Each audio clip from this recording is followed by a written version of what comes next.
It's a real pleasure to welcome Diane Rochford OBE to our session. Diane's really sorry she's unable to be with us for the live event with Cheryl and the team, but really looking forward to an in-conversation and Di sharing some of her practice, some of her expertise, and some of the things that she finds working both nationally and internationally with schools. And a question that I think we all wrestle with is that changing needs of learners that we're seeing within our setting, and how can we be really agile and responsive to those needs to best support those students and young people. So a really warm welcome to Diane today, and some things that we see, Di, in terms of, I guess, the changing landscape and a rapidly changing landscape there. So some of the problems that we see, and lots of colleagues who are on the call with Cheryl will be facing challenges around those young people who post-pandemic, the complexity threshold really rising, and some of our mainstream colleagues who will find students with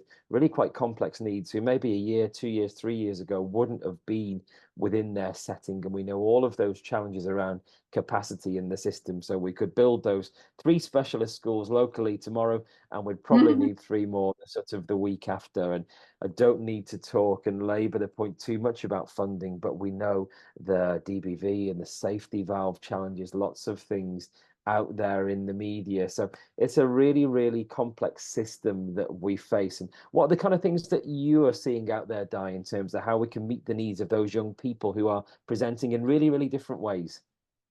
Yeah, hi, Alistair. Hi, everybody.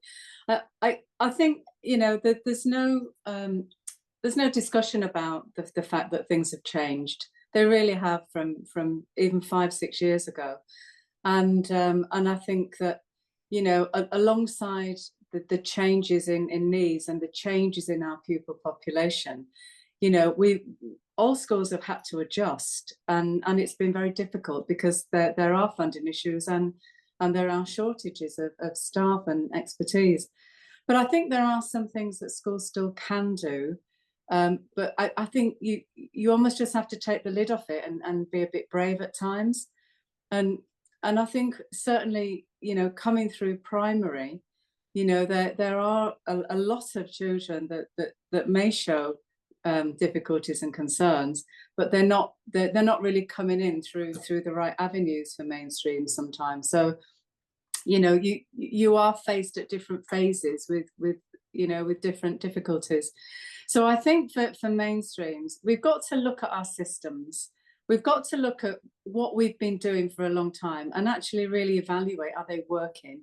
Are we just ticking boxes to fit a mold that we want data still? Because data, you'd be surprised how many schools I go in and they're still ticking data boxes, or they're breaking a skill down to such a point that it's actually meaningless. So I think there are things we can evaluate around there and put in the child at the beginning. I think the other thing that schools find quite tricky at times is understanding how learners are so different and unique. And I think that there's a path to be trod there in terms of trying to understand better and how learners actually are learning, not about the disability, but actually about what are they doing, because that will actually tailor what they need to learn in a much more progressive way, rather than taking a topic and ticking it and moving on. So I think there's something about really understanding children, understanding how they're learning in different ways. They don't need a label. They don't always need a label. They just might be, it may be that they want to operate very differently, and that's okay. So, but we need to know that, and we need to know what are their barriers to learning and how we're going to adjust things accordingly. And schools are doing that really well because they're having to. They're faced with these, with these situations where they have to respond. And I understand it can be tricky in certain contexts, make it quite tricky. But I think it's just you have to look at how different those children are, and you have to think about, is this the right thing that we're doing for them?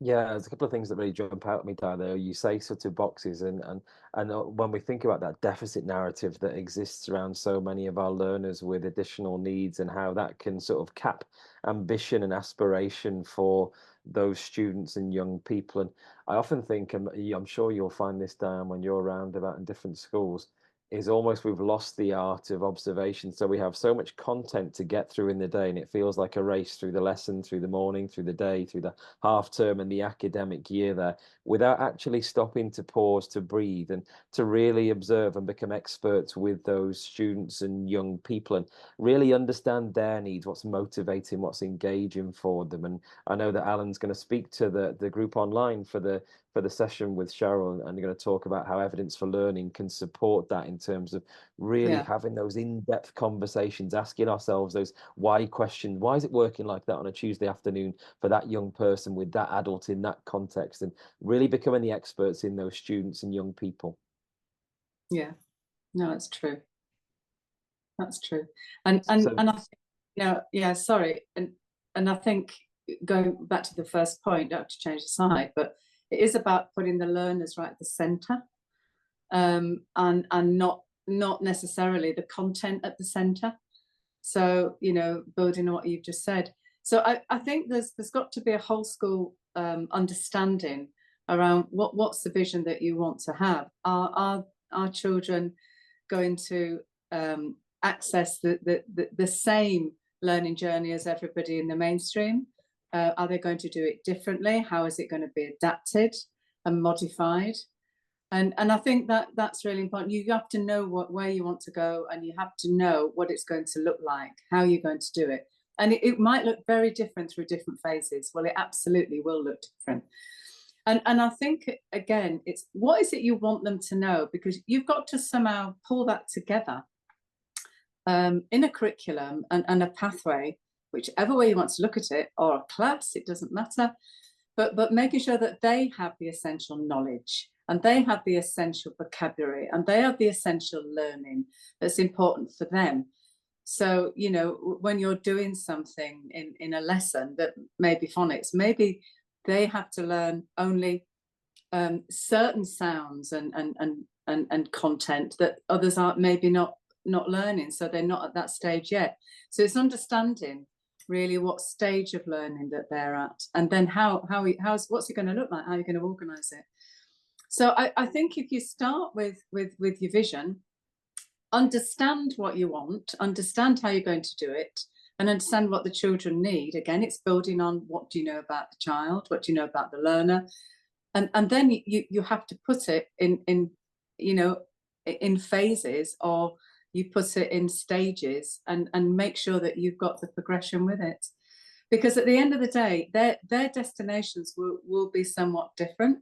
Their outcomes will look different, but that's fine, because when it comes from their starting points, they've probably made loads of progress. But you've got to know what that progress looks like. Yeah, we come back to that idea in terms of how do we capture and how do we evidence that progress. Sometimes we know that schools can be incredibly narrow, and we can have just that sort of, intense focus on certain core subject areas. So your maths, English, and science. But then other schools will go completely the other way, and they'll throw those out, and there'll be almost an over-nurturing life skills approach that's maybe not right. So I guess that idea that the two aren't mutually exclusive, they can go hand in hand alongside, and we recognize and celebrate a young person and their social communication, or the way they interact with their peers, the resilience maybe they show across the school day, in the same way that we would, a really good performance in a test in the SATs or GCSEs and those things, and how that can go hand in hand. And I really liked your point, Di, in terms of thinking about those longer term outcomes. So we start to consider preparing for adulthood, and maybe starting with the end in sight. What does success look like for those students and young people? And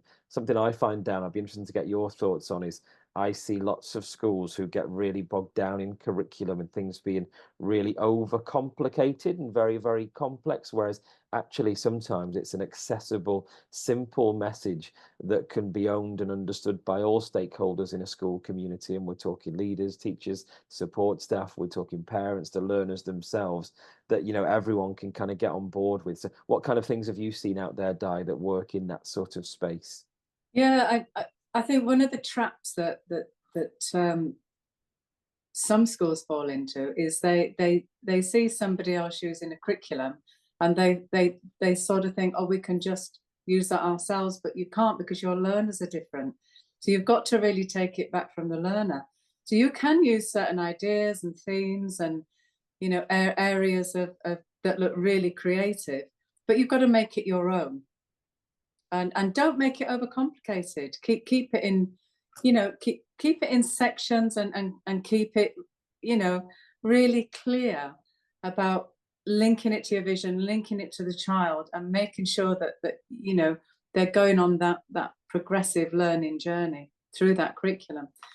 But beware of just taking other curriculums that may not work for you.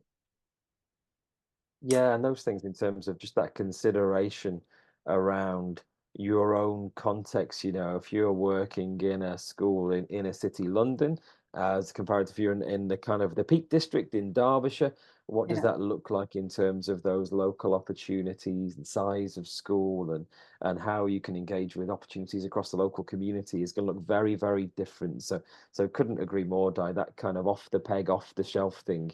There's kind of a warning sign on that if you think you can just pick someone else's curriculum and drop it into your school. I tend to have found I've not seen that work very well for colleagues in different settings. No. And again, I mean, I didn't realize I'd spoken about this slide before, but it is very much how, you know, what's working for the school, not just what's getting you through, you know, a tick box. And sometimes you're going to be up against some barriers and some challenges, because what you'll find sometimes is if you want to go off on a tangent and do something different, then that might not fit what the school's vision is about standards and what they want for students. So, you know, you're going to have a good story that goes behind that. And generally, when leaders are faced with something different and you've got the right rationale behind it, they're often very supportive. But you just have to take that leap.